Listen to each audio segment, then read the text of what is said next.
мо агар арабшиносии тоҷикро аз назари таърихӣ ба се бахш ё ба се давра тақсим кунем,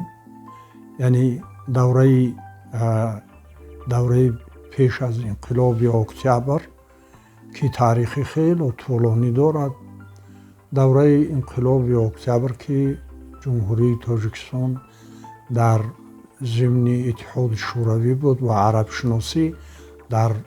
ин давлат дар собиқ СССР ё иттиҳоди шӯравӣ яке аз соҳаҳои хело пешрафта буд. ва давраи сеюм даврае ки Тоҷикистон истиқлолияти сиёсӣ ба даст овард. Тоҷиддин Мардонӣ яке аз зумраи ҳамон донишмандон ва арабшиносоне ҳаст ки ба даврони ҳам яъне инқилоби октябр ки Тоҷикистон дар зимни иттиҳоди шӯравӣ буд ва ҳам ба даврони истиқлолияти миллии Тоҷикистон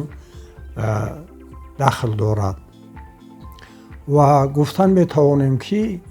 агар ба сурати умум гӯем, имрӯз арабшиносии илмии Тоҷикистонро дар шароити кунунӣ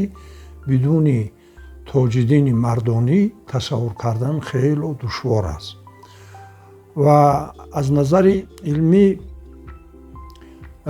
фаъолияти илмии Тоҷиддини Мардониро метавон ба ду бахш тақсим кард. бахши аввал ин таҳқиқ, пажӯҳиш ва тарҷумаи осори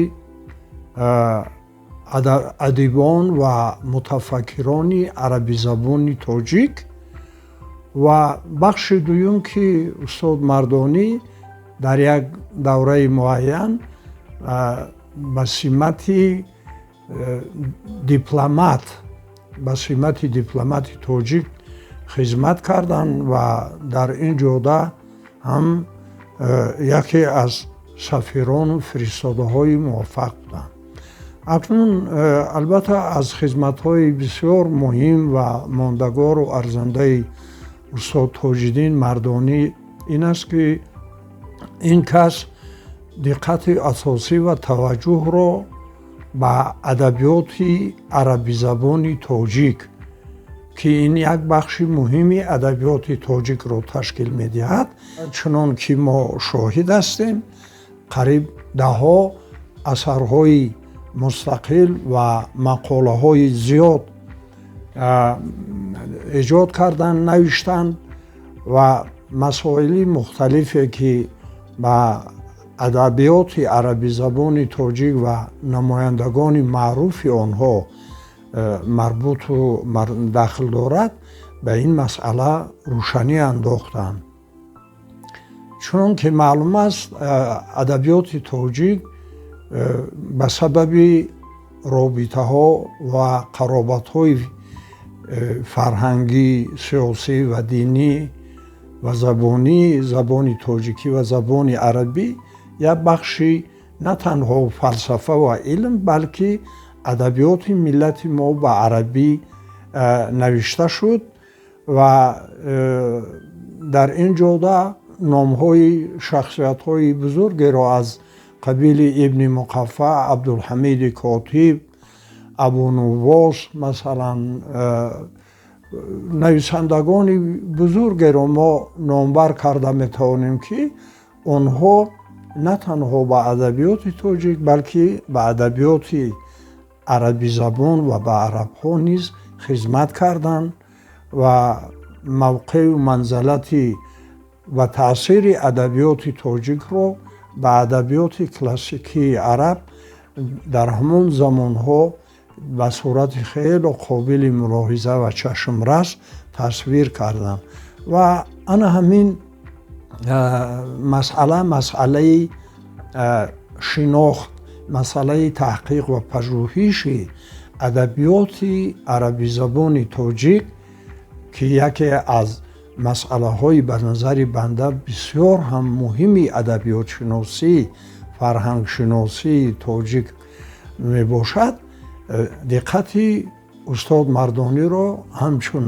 муҳаққиқ ба худ ҷалб карданд ва онҳо дар ин ҷода рисолаҳои ҳам номзадӣ ва ҳам рисолаҳои докторӣ дар ин ҷо ҳимоят карданд ва дар солҳои охир чунон ки мо гувоҳ ҳастем дар бораи устод Рудакӣ, Носири Хусрав, Саъд ибни Салмон,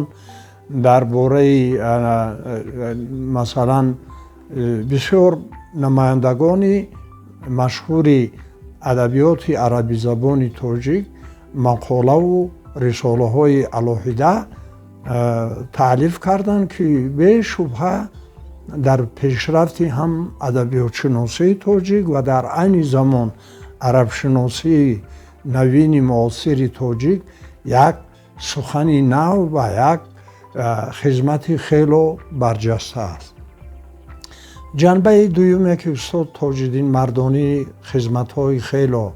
мондагор ва қобили мулоҳиза карданд, ин тарҷумаи осори мутафаккирони арабизабони тоҷик аз забони арабӣ ба забони русӣ мебошад. Бояд қайд кард, ки устод Тоҷиддин аз сабаби он ки бисёр донандаи хуби забони русӣ мебошад ва забони арабиро ҳам бисёр хуб медонад ва ба назари мо касби асосии ин кас аст, инҳо дар ин ҷода ҳам хело як тарҷумони муваффақ ва як тарҷумони пухта дар соҳаи илм баромад карданд ва чунон ки банда медонад ва бо устод Тоҷиддин ҳамкориҳо доштем, он кас дар пажӯҳишгоҳи фалсафа ва ҳуқуқ дар маркази синошиносӣ, ки як замонҳо ҳам мудири он ҳам буданд, чандин осори мутафаккирони тоҷик аз ҷумла аслан Ибни Сино, Закариёи Розӣ, Носири Хусрави Қабодиёнӣ ва дигар шахсиятҳои илмӣ ва фарҳангии миллатамонро, ки осори онҳо аслан осори андешавӣ ва осори фалсафӣ буд, ба забони русӣ тарҷума карданд, ҳарчанд ки устод Тоҷиддин Мардонӣ ба забони тоҷикӣ ҳам дар ин ҷода тарҷумаҳо доранд. ва ба назари ман дар замони ҳозир миллати тоҷик ва фарҳанги тоҷик танҳо метавонад тавассути такя ба фарҳанги қадими ниёгон ба мероси гузаштаи худ дар арсаи байналмилалӣ дар арсаи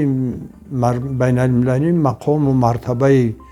махсус пайдо кунад ва худро аз зуҳуроти бисёр баъди ҷаҳонишавие, ки имрӯз ба фарҳангу адабиёти миллатҳои дигар таъсири бисёр манфӣ расонда истодааст, тавассути ана шинохти ҳамин фарҳанг, тарҷума ва ташвиқу тарғиби ин фарҳанг дар байни мардум ҳамон мақому мартабаи классикӣ ва қадими худро гирад. аз ин нуқтаи назар тарҷумаҳое ки устод Тоҷиддини Мардонӣ дар ин ҷода анҷом доданд ба забони русӣ, на танҳо барои хонандаи тоҷик, балки барои хонандагони рӯззабон, ки бисёре аз кишварҳову ҷумҳуриҳои собиқ шӯравӣ имрӯз ҳам ба забони русӣ ҳарф мезананд ва адабиёти илмиро бисёр вақт тавассути забони русӣ истифода мекунанд. ин корҳои ин кас як ҳиссаи бисёр сазовор ва як тарғибу ташвиқу фарҳанг ва илму фалсафаи миллати худи халқи тоҷик аст. соҳаи соим, ки чунон ки дар боло ишора шуд, устод Тоҷиддини Мардонӣ як давраи муайян ба кори дипломатӣ машғул буданд ва дар вазифаи ҷонишини аввали вазири корҳои хориҷии Тоҷикистон, ба вазифаи сафири Тоҷикистон дар ҷумҳурии Ӯзбекистон ва сонитар дар ҷумҳурии Туркманистон кор карданд ва ман беш шак шубҳа гуфта метавонам, ки дар ин ҷода ҳамчун як сафири муваффақ ва як сафири донишманд барои тарғибу ташвиқи илму фарҳанги миллатамон ҳиссаи сазовор гузоштанд. Ман шахсан мисол нишон дода метавонам, ки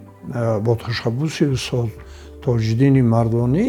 дар Ҷумҳурии Туркманистон 3 асари Ибни Сино Ҳикмати Машриқия, китоби Ҳидоя ва рисолаи Андар ахлоқ бо кӯшишу эҳтимому дастгириҳо устод Тоҷиддин Мардонӣ тавассути роҳзании фарҳангии Ҷумҳурии Исломии Эрон дар Ҷумҳурии Туркманистон ба чоп расид, ки устод Тоҷиддини Мардонӣ мана чунон ки мебинем дар вазъи сафирии худаш ҳам дар он ҷо аз кори таҳқиқ ва ташвиқу тарғиби фарҳанги миллатамон боз наистоданд ва корҳои мондагор карданд. имрӯз дӯсти азизи мо, бародари бисёр наздики ман, ки мо шиносоии зиёда аз 45 сола дорем, аз даврони ҷавонӣ имрӯз ба синни мубораки 75 қадам ниҳода истоданд. мо ҳама дӯстон, ҳама шарикдарсон, ҳама ҳамкасбон, арабшиносони тоҷӣ дар ин рӯзи хуҷаставу муборак ба дӯсти азизамон